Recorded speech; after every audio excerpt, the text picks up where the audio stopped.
Itu aneh. Mereka sepertinya tidak tahu bahwa kau adalah ibu mereka. Dengar Pak Inspektur, ada masalah antara ayah mereka dan aku. Kami tidak akur. Ada beberapa perselisihan dan kami berusaha, lalu kami memutuskan untuk berpisah. Dia meninggalkan aku dan membawa putri kami. Baru sekarang aku bisa melihat putriku dan aku tidak tahu bagaimana penampilan mereka. Aku kehilangan harapan untuk bertemu mereka lagi. Tapi mereka datang ke rumahku sebagai tamu yang membayar sewa. Kami mungkin ditakdirkan untuk bertemu. Aku bahkan tidak tahu mereka adalah putriku. Pak Inspektur, aku ingin mencurahkan kasih sayangku. Kisahmu sangat tragis memang. Tapi aku minta maaf karena aku tak bisa lakukan apapun untukmu. Aku mohon padamu, silakan lakukan apapun yang kau bisa. Dan tolong lepaskan dia. Aku bisa mengerti kesedihanmu. Tapi aku tidak bisa menunjukkan belas kasihan kepada penjahat. Sudah kubilang, dia tidak melakukan kejahatan. Tapi tukang emas telah melaporkannya.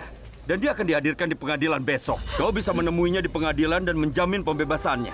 Sebentar. Aku tidak akan menunggu sampai besok. Putriku dikurung dan aku akan mengeluarkannya dari sana pada malam hari. Aku akan membawanya pulang. Inspektur, aku mohon. Dia itu adikku. Aku tahu dia tidak akan mencuri. Tolong biarkan dia keluar. Kau tidak tahu apa-apa. Kau bahkan tidak mengenal ibumu. Itu karena aku tidak memberitahu mereka. Aku tidak memberitahu mereka kalau mereka putriku. Aku sudah muak dengan ini. Aku punya hal lain yang harus dilakukan. Kau mungkin punya hal-hal lain yang harus dilakukan. Tapi aku hanya punya satu hal yang harus dilakukan. Shriti, lupakan apa yang dikatakan Inspektur. Perkataannya tidak masuk akal. Ibu bilang...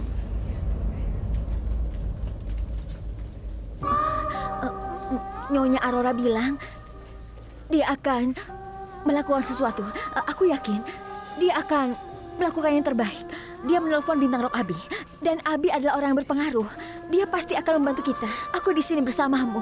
Kami akan mengeluarkanmu dari sini. Dan kau harus yakin, kami pasti akan mengeluarkanmu. Aku tidak mau keluar dari penjara. Kenapa tidak? Kenapa kau mengatakan hal itu? Aku tidak ingin wanita itu membantuku. Kenapa tiba-tiba dia berubah? Kenapa dia mencoba menghidupkan kembali? Hubungannya sudah lama hancur. Dia bukan ibuku. Dan tidak akan pernah menjadi ibuku. Kita akan membicarakannya nanti. Aku tidak ingin bantuan wanita itu untuk keluar dari sini.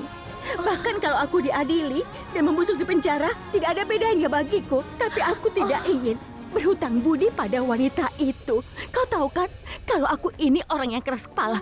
Dengar, Sristi, tidak ada yang bisa kita lakukan. Aku tidak kenal siapapun di Dia sini. bilang dia ibu kita.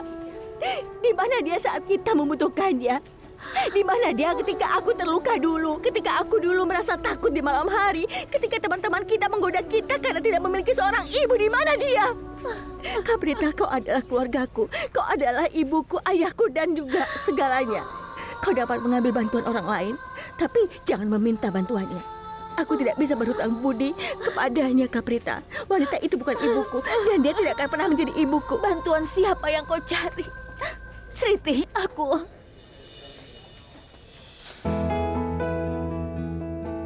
Dokter, aku harap nenek tidak merepotkanmu hari ini. Dan aku harap dia berperilaku baik. Ya, aku tahu. Dia akan melakukan beberapa tindakan untuk mendapatkan apa yang dia inginkan.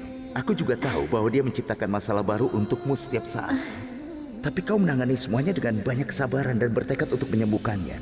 Ini adalah sesuatu yang luar biasa. Aku berasal dari kota kecil. Gadis-gadis dari kota kecil memiliki banyak kesabaran. Sebenarnya itulah poin plus kami.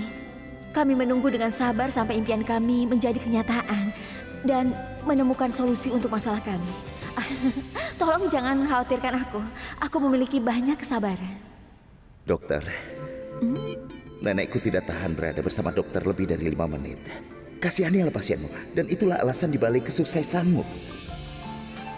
Aku sangat berterima kasih padamu atas apa yang sudah kau lakukan untuk nenekku. Dan aku akan anggap diriku beruntung jika kau beri aku kesempatan untuk membalas budimu. Baiklah, aku akan melakukan apa yang kau inginkan. Dan aku tidak akan menerima bantuan darinya, ya. Tapi kau jangan khawatir. Aku tahu seseorang pasti akan membantu kita. Dan aku akan segera mengeluarkanmu dari sini. Beri aku waktu 2 menit. Aku tidak akan pergi kemana-mana. Aku di sini. Kak Prita, cepat kembali ya. Jangan lama-lama.